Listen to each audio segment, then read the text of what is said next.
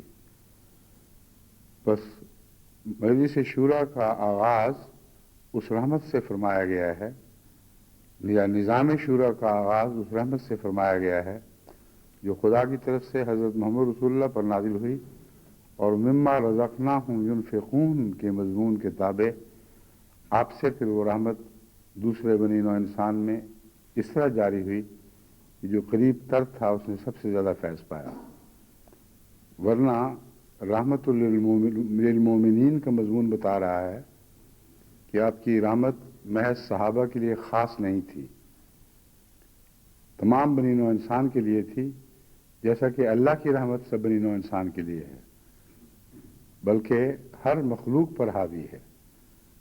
بس وبما رحمت من اللہ سے طبعاً اور قطعی نتیجہ یہ نکلتا ہے کہ حضور صلی اللہ علیہ وآلہ وسلم کی رحمت جو خدا سے آپ پر اتری وہ اسی طرح بندوں میں تقسیم ہوئی، بلکہ مخلوق نے بھی اس سے حصہ پایا،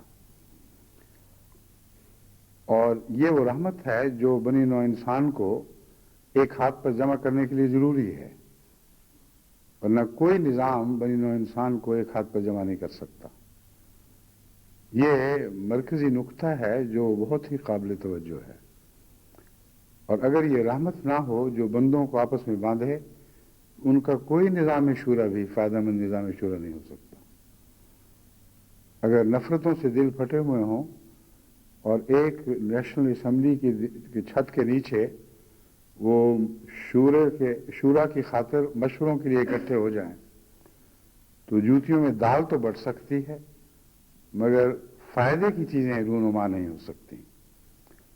بس قرآن کریم کی تعلیم دیکھیں کیسی کامل ہے اور کیسی پر حکمت اور کتنی گہری اور کتنی باہم مربوط ہے۔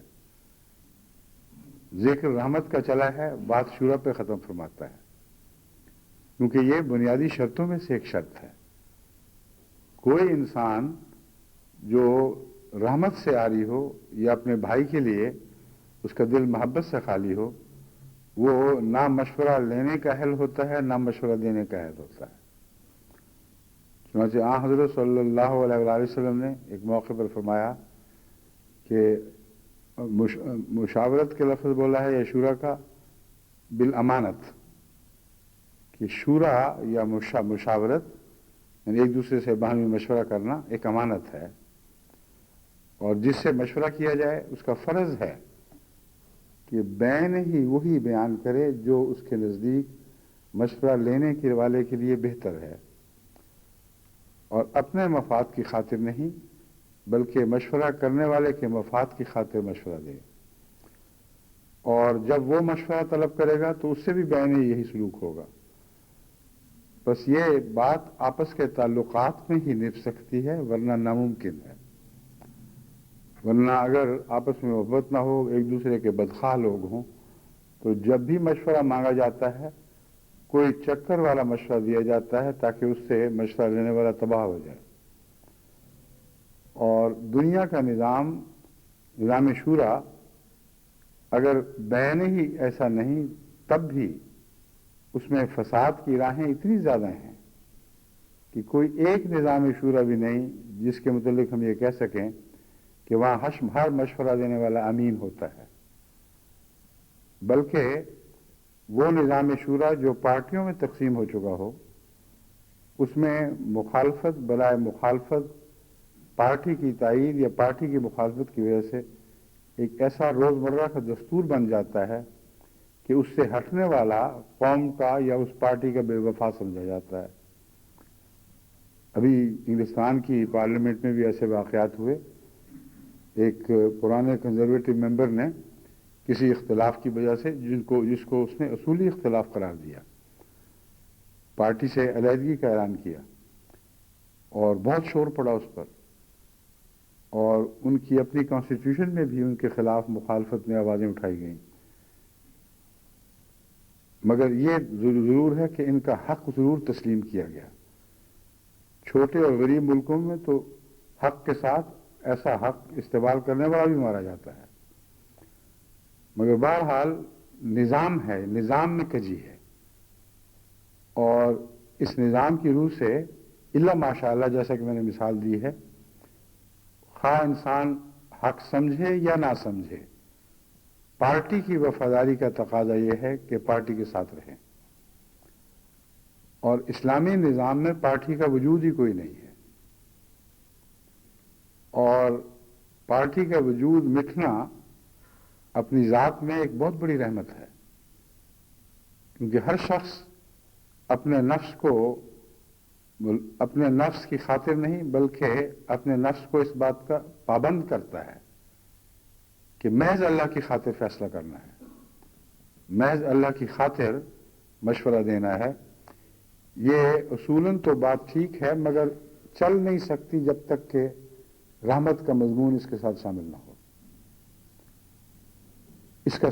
اس کا قطعی ثبوت قرآن کریم کی یہ آیت اس رنگ میں پیش کرتی ہے کہ تمہارے قومی معاملات میں جو باہمی محبتیں اور باہمی ربط کے سلسلے جاری ہوں گے، ان کی بنا عقلی نہیں ہے، ان کی بنا دلائل پر نہیں ہے، یہ جو قومی وحدت ہے محض رحمت کے نتیجے میں پیدا ہوتی ہے۔ اس سے بڑا اس کا ثبوت نہیں ہو سکتا کہ فرمایا لو کنت فظا غلیظ القلب لانفضوا من حولک، کہ اے محمد تیرے جیسا کامل فہم والا انسان، اولو الالباب کا سردار، تو بھی ان کو اکٹھا نہیں کر سکتا تھا اگر رحمت سے خالی ہوتا۔ بس عقل کبھی بھی قوموں کو اکٹھا باندھ نہیں سکتی، تدبیریں کبھی قوموں کو اکٹھا نہیں رکھ سکتی۔ ایک مرکز پر جمع ہونا رحمت سے تعلق رکھتا ہے، باہمی محبت اور پیار اور ایک دوسرے کا ادب، ایک دوسرے کا خیال، ایک دوسرے کے مفادات کو اپنے مفاد سمجھنا، یہ سب رحمت کے تقاضے ہیں جن کے نتیجے میں قومی وحدت ظہور میں آتی ہے۔ بس فرمایا فبما رحمت من اللہ لنت لہم، تجھ پر جو خدا کی رحمت ہے وہ تو اتنی ہے کہ اسی رحمت کا ایک طبی تقاضا تھا کہ تو ان کے لیے نرم پڑ گیا۔ حضرت صلی اللہ علیہ وآلہ وسلم کو یہ کیوں فرمایا کہ رحمت کی وجہ سے تو نرم پڑا ہے؟ وجہ یہ ہے کہ جہاں ایبسولوٹ لیڈرشپ ہو وہاں متاحت کے لیے نرمی رفتہ رفتہ غائب ہونی شروع ہو جاتی ہے، سوائے اس کے کہ اللہ کا حوالہ ہمیشہ پیش نظر رہے۔ اور یہ ایک ایسا طبی اصول ہے جس کے تابع جتنا بلند مرتبہ اور زیادہ طاقتور بادشاہ ہوگا اتنا ہی اپنے آپ کو غریبوں کے مسائل کے خیال کرنے کا کم پابند پائے گا، اتنا ہی اس میں ایک ایسی غنا پیدا ہوتی چلی جائے گی جو قابل تعریف غنا نہیں بلکہ قابل مذمت غنا ہے۔ وہ سمجھتا ہے کہ اگر کوئی میرا کچھ بگاڑ نہیں سکتا تو مجھے کیا ضرورت ہے اس سے ہنس کے ہی بات کروں۔ بس یہ وہ مضمون ہے جس کی وجہ سے حضرت صلی اللہ علیہ وآلہ وسلم کو بطور خاص خدا تعالی نے چن کر فرمایا کہ تو اپنی تمام عظمتوں کے باوجود اگر خدا کی رحمت تجھے بطور خاص عطا نہ ہوتی تو ضروری نہیں تھا کہ ان کے لیے نرم ہوتا، کیونکہ انسانی فطرت کے تقاضے ہیں۔ یہ فطرت انسان کو بعض دفعہ اپنے بہاؤ پر اس طرح لے کے چلتی ہے کہ چلنے والے اور بہنے والے کا کوئی اختیار نہیں ہوا کرتا۔ موونگ پلیٹ فارمز ہوتے ہیں، کشتیوں میں سمندروں کے دریاؤں کے بہاؤ کے ساتھ لوگ مسافر خود بخود آگے بڑھتے ہیں۔ بس یہ وہ مضمون ہے جو فطرت کے ساتھ تعلق رکھتا ہے۔ حضرت محمد رسول اللہ صلی اللہ علیہ وآلہ وسلم سے زیادہ کبھی بنی نوع انسان میں کسی کو اپنے غلاموں پر اختیار نہیں دیا گیا، اور غلام بھی ایسے کامل تھے کہ انہوں نے اپنا سب کچھ حضور صلی اللہ علیہ وآلہ وسلم کے حوالے کر رکھا تھا۔